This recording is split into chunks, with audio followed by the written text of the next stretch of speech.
thing to the American people. I did not have sexual relations with that woman, Miss Lewinsky. A vow of faith has got to take faith. That's why I say $1,000. The main reason we went into Iraq at the time was we thought he had weapons of mass destruction. It turns out he didn't. The Macs, the iPhones, they are all manufactured in China. If you can just worship God through $5. Same-sex marriage may soon be legal in 35 states. No one knows what goes on in the United States Supreme Court. For crying out loud, nearly half of the homicides in this country are committed by black people, almost always against another black person. That's why I believe God prospers people. Satan gave me this mess. So this is Jay Johnson with Just Chillin'. We chillin' in Chi-Town. They call it Chirac. Obviously, you know why. A lot of people murdered on the streets of Chicago. It's become an epidemic. Life was a little bit different. We used to box, beat each other up, and have a drink the next day. Now they shooting each other. So tell me what happened in the jail when you was talking to this brother. Shot Dwayne Wayne's cousin, right? Well, first off, I want to start off letting y'all know, I appreciate Jay Johnson for giving me this opportunity. I want to applaud him for doing what he do. I've been knowing him for a very long time. Rest in peace to one of my friends. Shorty, rest in peace to Shorty, Dio. But yeah, I was on a 24-hour lockdown for 94 days in a maximum security. And I had met a few guys, that was coming through. Actually, I knew a lot of brothers from the streets, that got a lot of hard time. That was my first time doing, the longest ever been in jail. Cause I don't go to jail. You know what I'm saying? I stay clear for that. Well, you went to jail because of some driving things. Exactly. That tripped me out. Yeah. But obviously, if you get more than one suspensions and it continues, that becomes a felony. A felony, and that's what happened to you. Yeah, I got it. So you're not necessarily a criminal. You just hung out with a lot of them. Yeah, man. Yeah, I hung out. Yeah, actually, because I grew up in Cabrini Green. You know what I'm saying? I grew up in Cabrini Green, and I also grew up in Rockwell because I went to Crane High School. So I grew up in Rockwell Projects, and I actually right now, as we're speaking at this moment, we was talking about the gun violence and all the violence he was telling me about. But my kid's mother right now went to a friend funeral, and actually, this how the Chicago going crazy right now. She actually had to go to 2 funerals today. She had to go to a funeral of a guy that I known for maybe 17 to 20 years, and she going to another funeral of a girl's son she know. You know what I mean? So. Did you ask this brother? I mean, this is just, it's amazing to me how these black people are killing each other. But did you ask this brother why he shoot the girl? Do you know what happened? With the Dwayne Wade situation. I mean, did he actually tell you what happened? Well, actually, he told on himself. He told the police what happened. So, he didn't tell me. He just was talking and so happened to say, that somebody upped the gun on him, and an accident had occurred to where he accidentally, when he upped the gun and the other guy upped the gun on him, he upped his gun to start, engaging into a gunfight. Excuse me. And he said when the guy ran, he ran counter towards the female. You know what I mean? And I guess she got struck in the head and in the shoulder. And I just want to give my condolences to the family of them.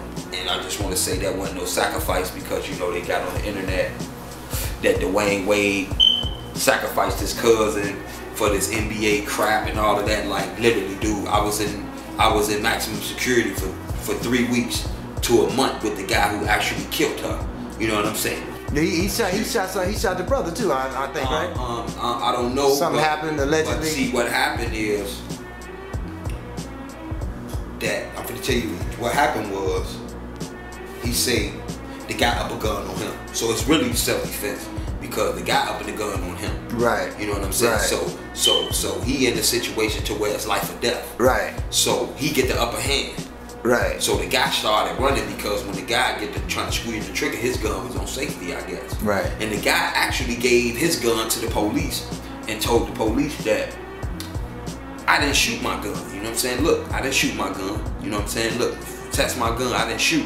Because they saying that it was a shootout. So they was going to accuse him for the murder as well.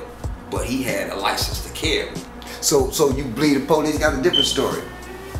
The police got the right story because the shooter and the brother, they testified. They said this in the thing. You know, like they said he said I shot her.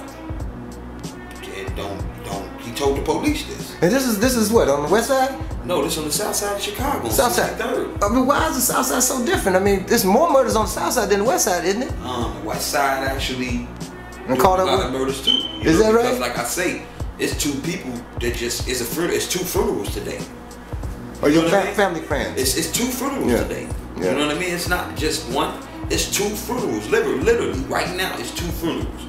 My kid's mother just left one funeral that was on Jackson and Western, and now she's going to another funeral.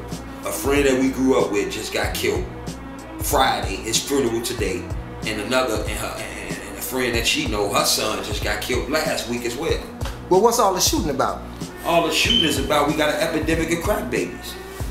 So you believe that they killing each other because they strung out? I'm gonna tell you this: it's an epidemic of crack babies. You know, when you get a crack baby, you know how a crack baby couldn't control his emotions when he was a baby because he needed that aroma, that smell, because he was, you know, it come from the 90s. You know what I'm saying? I gotta be honest. You know what I'm saying? And I hate to say it, but I you know, my little brother was born in '94.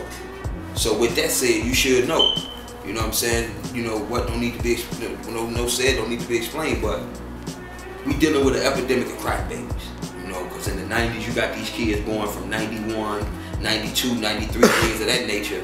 That was the crack epidemic. Mm-hmm. So in the let me understand. So in the realm of them being subject to this crack by their mothers and parents, their emotions have become addicted to that nourishment of I gotta get this if it's something I want. And so I'm looking on the streets and I'm seeing damn near on every corner 5, 10, 20 brothers selling weed and heroin and cocaine on the streets. I'm just straight up in the west side. Because homie, that's what the government minister. Well, I'm saying, is this where the murders are coming from? They're fighting over the territory or something? The murders is coming from, they too down the projects. You know, it was a lot of murders during the projects, but when you tear down a group of people that was confined to this one project, you know what I'm saying? Cabrini, Rockwell, Stateway, Yankees, you know what I'm saying? The low end, out south in 63rd. Now we have condos there. Now you got buildings to where they tearing down the projects. Yeah, and so now, but they got condos there, so now that's pushing them into reparation where they can't now afford to live there. So they can't afford to live in a new condo. I see. So they give you Section 8, but you can't have a felon. You can't have a felony. You can't have a felon there. You can't have this. You can't have that. So it's rules and regulations. You know what I'm saying? So you know that you got to look at the main thing of Section 8. You know, it's something to cripple you. You know what I'm saying? I hate to say it, but it's cool. I love it. You know what I'm saying? You know, a lot of people do need it. You know what I'm saying? But when you look at it, it's something to kind of cripple you. You know what I'm saying? Yeah, no, I understand. I think that, you know, I can't tell you how to do it, but I think that if you make somebody do something for it, you made them earn it, make them dig a garden or plant something. But you got to look at the word, what they, when you go to the Army, what they call a Section 8. You got to understand what they call a Section 8. A person that really lost his mind. A person that lost his mind. A person that's unable. A person that's can't fit for itself no more because he became mentally a prisoner. He's a Section 8.